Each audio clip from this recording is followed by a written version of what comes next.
Við skulum fullþátta þetta dæmi hér. 9a mínus 27b. Tökum þetta í sundur.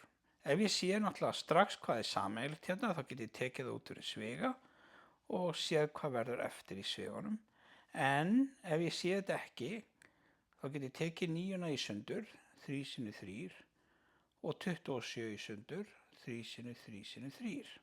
Þetta eru 2 liðir og ég þarf að sjá hvað er sameiginlegt þessum 2 liðum.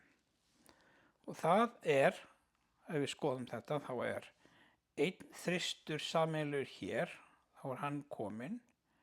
Svo er annar þristur sameiginlegur hér, þá er hann kominn. Og ég tek þetta í burtu út fyrir svigann, og þannig að þessir 2 þristar sem voru sameiginlegir eru núna komnir hérna fyrir utan svigann. Hvað stendur þá eftir í sviganum? Jú, 1 grænt A, 1 hvítur þristur og 1 blátt B. Það er að segja A mínus 3B, eins og stendur hér. En þessi 2 þristar sem voru teknir út fyrir sviga eru náttúrulega bara 3 sinnum 3, sem þýðir að það er 9 sem er tekin út fyrir sviga.